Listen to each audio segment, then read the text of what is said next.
Assalamualaikum warahmatullahi wabarakatuh.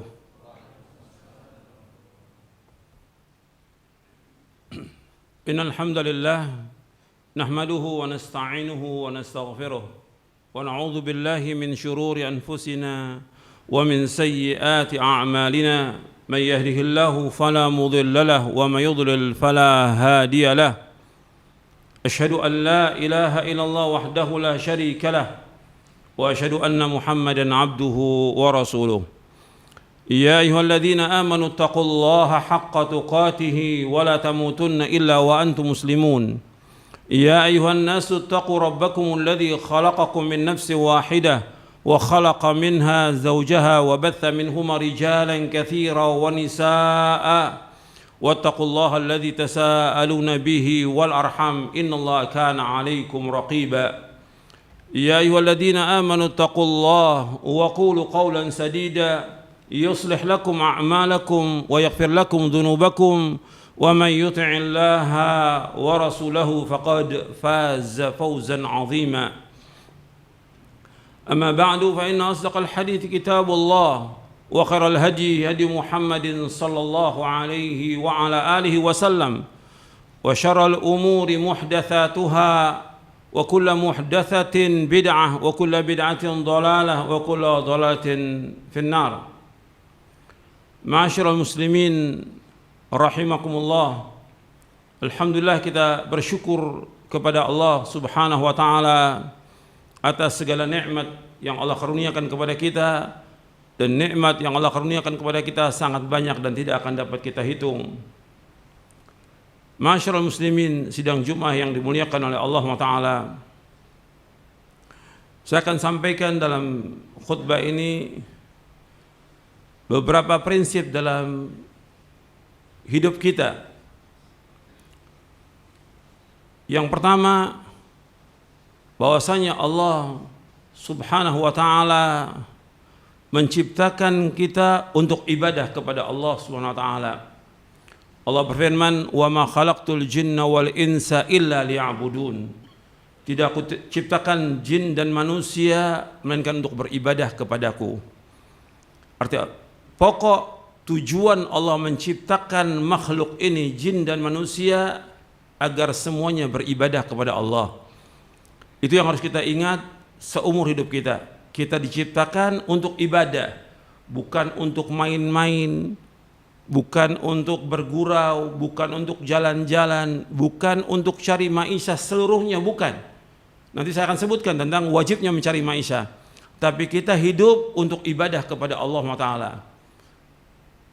Dan maksud ibadah itu adalah mentauhidkan Allah Subhanahu wa taala. Dan Allah Ta'ala ketika menyebutkan tentang Allah menciptakan makhluk ini untuk ibadah, Allah juga menjamin mereka dengan rezeki. Maka di ayat lanjutannya di surah Az-Zariyat di ayat 56, 57, 58, "Wa ma khalaqtul jinna wal insa illa liya'budun ma uridu minhum min rizqi wa ma uridu ay yut'imun innallaha war-razzaqu dzul quwwatil matin." Tidak aku ciptakan jin dan manusia melainkan untuk beribadah kepadaku. Aku enggak minta rezeki dari mereka, dan aku enggak minta makan dari mereka.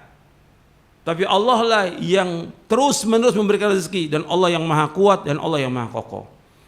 Artinya Allah ketika memerintahkan hambanya untuk ibadah kepada Allah, Allah memberikan sarana dan memberikan rezeki kepada mereka. Ini yang pertama, kita untuk ibadah. Yang kedua, bahwa Allah memerintahkan kita untuk ibadah, tentunya Allah juga Subhanahu wa taala mengutus para rasul dan menurunkan kitab-kitab untuk menjelaskan kepada manusia bagaimana beribadah kepada Allah.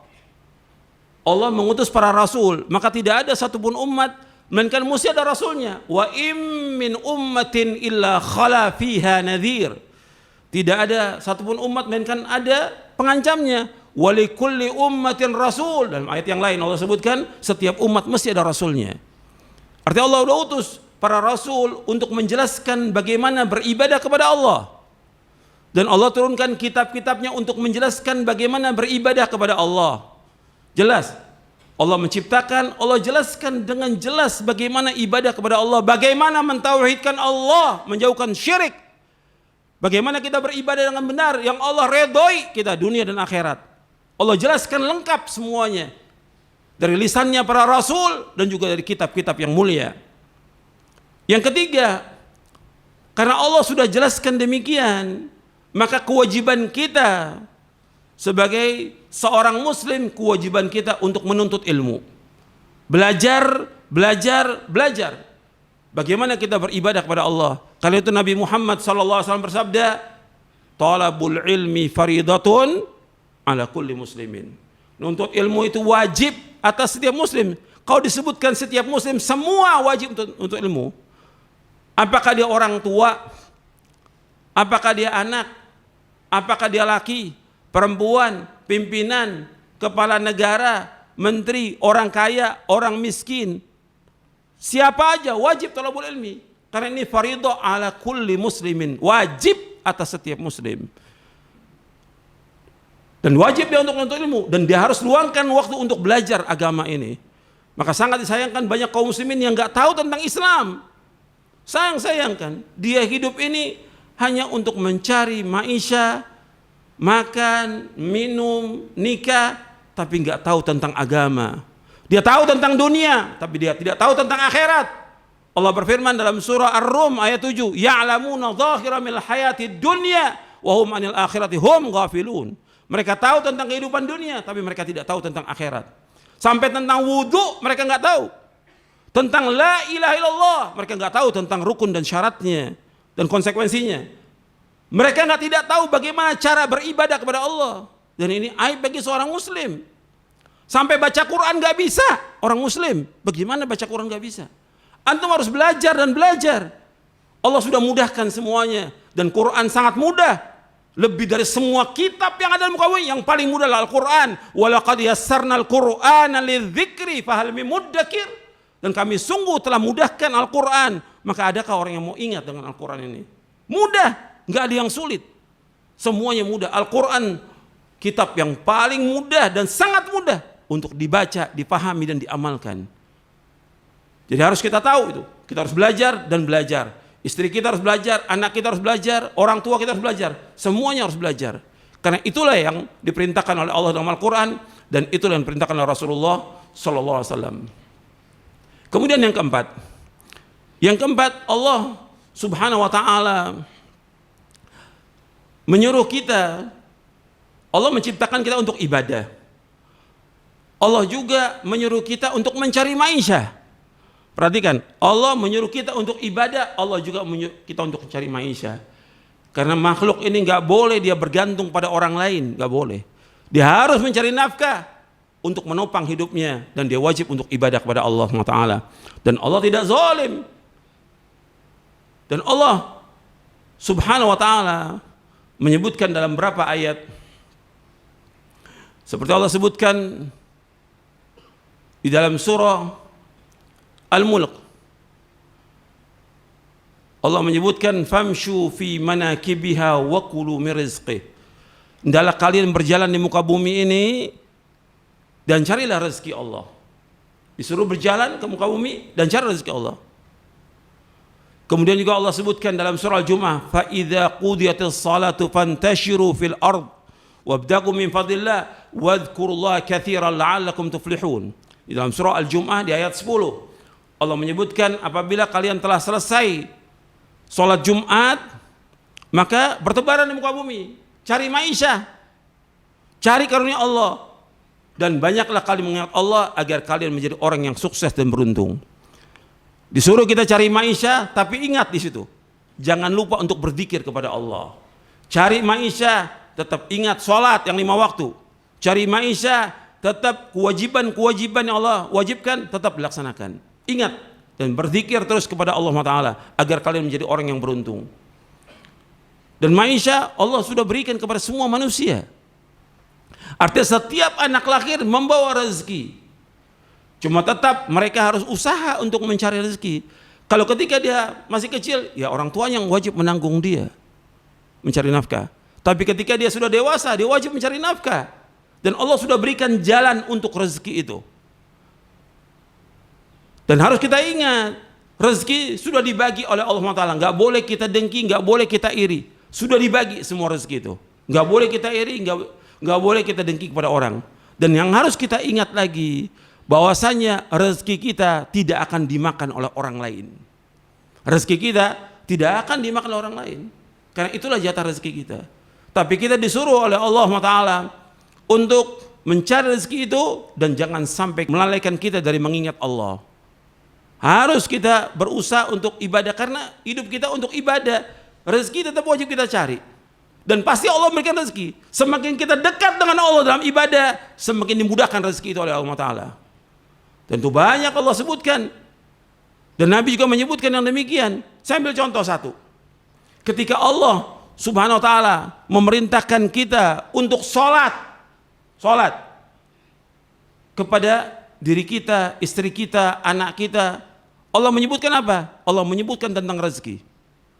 Allah berfirman dalam surah Thaha di ayat 132, wa'mur ahlaka bis salati wastabir 'alaiha la nas'aluka rizqa nahnu narzuquk wal 'aqibatu littaqwa.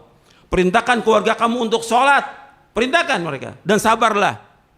Jadi suruh tuh anak-anak suruh sholat, wajib 7 tahun suruh sholat. Kalau 10 tahun dia nggak sholat, dipukul. Yang menyuruh Nabi Muhammad SAW, pukul anak itu. Kalau umur 10 tahun nggak sholat, pukul. Dan laki-laki harus ke masjid. Kalau sudah 7 tahun, 10 tahun, suruh ke masjid mereka. Allah menyebutkan, suruhlah anak kamu sholat, keluarga kamu sholat, istri anak kamu sholat. Kata Allah apa? Kami nggak minta rezeki, dan sabarlah. Ketika nyuruh itu sabar. Kami nggak minta rezeki kepada kalian, dan kami akan berikan rezeki kepada kalian. Dan akibat yang baik bagi orang yang takwa. Akibat yang baik bagi orang takwa. Tapi yang harus kita ingat, soal mencari nafkah wajib. Karena itu yang diperintahkan oleh Allah dalam Al-Quran, yang diperintahkan oleh Rasulullah SAW. Jadi ketika kita diwajibkan untuk mencari nafkah, kita wajib cari nafkah. Selama antum mencari maisha dan antum bertakwa kepada Allah, pasti dibukakan rezeki itu oleh Allah. Allah berfirman dalam surah At-Talaq, "Wa may yattaqillaha yaj'al lahu makhraja wa yarzuqhu min haitsu la yahtasib."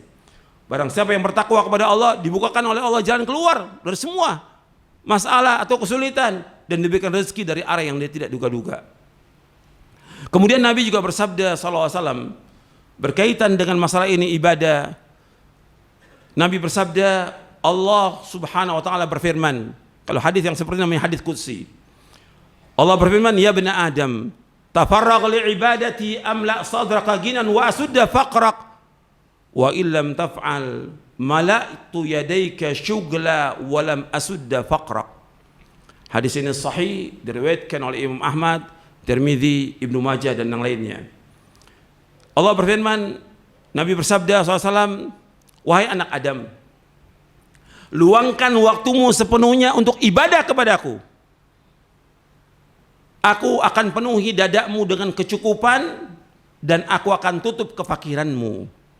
Kalau engkau tidak lakukan, sibuk dengan dunia, sibuk dengan cari maisha, ditinggalkan ibadah kepada Allah, mala'tu yadaika syugla, aku akan penuhi kedua tanganmu dengan kesibukan." Dalam riwayat yang lain disebutkan, mala'tu sadraka syugla, aku sibukkan dadamu dengan berbagai macam kesibukan. Walam asudda faqrak, dan aku tidak akan tutup kefakiranmu. Tetap susah, tetap miskin, tetap fakir selama-lamanya. Tapi ketika orang itu ibadah, meskipun dia miskin, meskipun dia fakir, tapi rezeki yang diberikan Allah barokah. Banyak orang-orang kaya yang jutawan atau miliarder segala macam, tapi nggak ada keberkahan hartanya dia. Tapi ketika kita ibadah kepada Allah, rezeki itu diberikan keberkahan. Berkah untuk kita, berkah untuk istri kita, berkah buat orang tua kita, berkah buat anak cucu kita. Dan sudah terbukti. Antum lihat bagaimana kehidupan para sahabat radhiyallahu anhu ajma'in. Mereka hidup apa adanya. Dan Nabi SAW, yang Nabi khawatir kepada umatnya bukan kefakiran. Yang Nabi khawatirkan umatnya diberikan kekayaan. Berlomba-lomba dengan dunia. Itu yang Nabi khawatir. Seperti yang disebutkan dalam hadis yang sahih yang diriwayatkan oleh Imam Bukhari dan Muslim. Nabi bersabda SAW, "Mal faqra akhsha alaikum, walakin akhsha an tubsata dunya alaikum kama busitat ala man kana qablakum, fatanafasuha kama tanafasuha fatuhlikakum kama ahlakathum." Bukan kefakiran. Aku nggak takut kalian fakir, miskin nggak takut kata Rasulullah. Tapi yang aku khawatir kepada kalian dibukakan pintu dunia ini. Usaha berhasil, jabatan sukses segala macam. Kalian kejar-kejaran masalah dunia. Kemudian dunia itu membinasakan kalian sebagaimana membinasakan orang-orang sebelum kalian. Hadis ini sahih diriwayatkan Imam Bukhari dan Muslim. Nabi nggak takut umatnya fakir. Bukan nggak boleh orang Islam kaya, boleh. Tapi kekayaan harus digunakan untuk ibadah kepada Allah. Maka yang selanjutnya, poin yang selanjutnya, bahwa Allah memberikan rezeki kepada kita untuk menegakkan ibadah kepada Allah. Itu prinsip dalam hidup kita. Allah berikan rezeki kepada kita untuk menegakkan ibadah. Kita diberikan rezeki yang banyak, kita gunakan buat ibadah haji. Kita diberikan rezeki yang banyak untuk ibadah umrah. Kita diberikan rezeki oleh Allah untuk memberikan nafkah kepada orang tua kita yang miskin, memberikan nafkah kepada istri, kepada anak, memberikan nafkah kepada orang-orang yang susah, sedekah kepada orang miskin. Diberikan rezeki untuk menegakkan ibadah kepada Allah. Dan itu yang dilakukan oleh para salafus saleh. Antum melihat khulafaur rasyidin seperti Abu Bakar As-Siddiq radhiyallahu, hartanya untuk seluruhnya untuk Allah dan Rasulnya. Sampai Nabi mengatakan, "Mana fatimalun qat illa mala Abu Bakar." Enggak ada satupun harta yang bermanfaat bagiku kata Rasulullah kecuali hartanya Abu Bakar. Karena Abu Bakar hartanya semuanya untuk Allah dan Rasulnya. Tapi tetap diberikan rezeki oleh Allah Ta'ala sampai akhir hayatnya. Enggak ada yang kurang satupun juga. Karena setiap kita sedekah, setiap itu juga harta ditambah oleh Allah Ta'ala keberkahannya. Mudah-mudahan saya sampaikan bermanfaat. Aqulu qauli hadza wa astaghfiruh innahu wal ghafurur rahim. Alhamdulillah wassalatu wassalamu ala Rasulillah. Asyhadu an la ilaha illallah wahdahu la syarikalah wa asyhadu anna Muhammadan abduhu wa rasuluh. Allahumma salli wa sallim wa barik ala nabiyina Muhammadin wa ala alihi wa sahbihi ajma'in. Ikhwan fiddin, azakumullah. Prinsip hidup selanjutnya yang keenam, yaitu bahwa kita dalam hidup ini harus menggantungkan hati kita dan hidup kita kepada Allah. Dan kita di samping kita ibadah, di samping kita usaha mencari maisha, tapi gantungkan hati kita kepada Allah. Kita tawakal kepada Allah, Allah akan berikan rezeki kepada kita. Makanya Nabi bersabda dalam hadis yang sahih yang diriwayatkan oleh Imam Tirmidzi, Ahmad dan yang lainnya dari sahabat Umar bin Khattab radhiyallahu an, Nabi bersabda, "Lau annakum tatawakkaluna 'ala Allah haqqa tawakkuli la razaqakum kama yarzuqu at-tayra taghdu khimasan wa taruhu bitana." Kalau seandainya kalian tawakal kepada Allah dengan sebenar-benar tawakal, menggantungkan hati kita hanya kepada Allah, sungguh-sungguh kepada Allah, kita gantungkan hati kita kepada Allah, maka Allah akan berikan rezeki kepada kalian sebagaimana Allah memberikan rezeki kepada burung. Paginya dia keluar dalam keadaan kosong perutnya, sore hari dia sudah kenyang. Karena itu ikhwan fillah, azakumullah, kita gantungkan hati kita kepada Allah. Ingat, ini prinsip dalam hidup, jangan mengharap sesuatu kepada manusia. Antum ingat dan nanti antum catat. Kita wajib mengharap hanya kepada Allah. Orang yang mengharap pada Allah tidak akan kecewa selama-lamanya. Tapi orang yang mengharap pada manusia pasti dia akan kecewa. Antum ingat, antum catat itu. Bahwa orang yang mengharap kepada Allah tidak akan kecewa. Tapi orang yang mengharap pada manusia pasti akan kecewa. Dan kita nggak boleh minta-minta pada manusia. Islam sangat mencela perbuatan minta-minta. Perbuatan menghinakan diri pada manusia itu dilarang dalam Islam. Maka Nabi bersabda dalam hadis yang sahih yang diriwayatkan oleh Imam Bukhari, "Ma zala ar-rajulu yas'alun nasa hatta ya'ti yaumal qiyamati wa laysa fi wajhi muz'atu lahmin." Tetaplah seorang minta-minta pada manusia, maka nanti di hari kiamat enggak ada mukanya. Dagingnya enggak ada sama sekali, tengkorak aja. Karena dia tidak punya malu minta-minta pada manusia. Dalam Islam enggak boleh. Dan antum ajarkan anak antum tidak boleh minta-minta pada manusia. Hatta permen nggak boleh minta-minta, tidak boleh. Sekecil apapun nggak boleh minta manusia. Itu yang diajarkan oleh Rasulullah SAW. Kita hidup bergantung kepada Allah. Kita ibadah kepada Allah dan kita juga mencari maisha, tapi jangan mengharap sesuatu dari manusia. Dan Nabi ajarkan kepada sahabat Ibnu Abbas radhiyallahu anhu, Nabi bersabda, "Idza sa'alta fas'alillah wa idza ista'anta fasta'in billah." Apabila engkau minta kepada Allah, apabila engkau minta tolong kepada Allah, apabila engkau minta kepada Allah. Jadi idza sa'alta fas'alillah, apabila engkau minta, minta kepada Allah. Wa idza sta'anta fasta'in billah, apabila engkau minta tolong kepada Allah. Dan itu ayat Al-Qur'an, iyyaka na'budu wa iyyaka nasta'in. Hanya kepada engkau ya Allah kami minta beribadah, dan hanya kepada engkau ya Allah kami minta tolong. Jangan mengharap dari manusia, jangan. Selama kita masih bisa mengeluarkan rezeki dari kita. Jangan mengharap dari orang, jangan minta pada orang, jangan berharap sesuatu pun dari manusia, jangan. Itu prinsip dalam hidup yang harus kita ingat dan tanamkan kepada istri kita, anak kita. Jangan mengharap sesuatu pada manusia. Mengharap hanya kepada Allah yang punya kekayaan, semuanya langit bumi milik Allah. Kalau ada orang kaya dekat kita, atau yang ngaji sama kita, atau murid kita orang kaya, jangan mengharap. Hatta dia hartanya banyak, triliunan, tetap yang memberikan rezeki Allah SWT. Mengharapnya kepada Allah yang memberikan rezeki pada mereka. Jangan mengharap pada manusia. Itu prinsip dalam hidup. Kita akan jadi orang yang paling kaya di muka bumi ini. Wai'as bima fi aidina astakun ghaniyya. Kata Nabi SAW, hendaklah kamu putus asa dengan apa yang di tangan manusia. Kamu jadi orang yang paling kaya di muka bumi ini. Mudah-mudahan yang saya sampaikan bermanfaat untuk saya dan sekalian. Dan ini prinsip hidup yang harus kita jalankan. Kalau kita jalankan, di samping kita berzikir kepada Allah, beribadah, mencari maisha, doa kepada Allah, doa, terus berdoa, Allah akan berikan kemudahan dan rezeki. Bahwa kita hidup ini tujuan kita adalah untuk akhirat, bukan untuk dunia.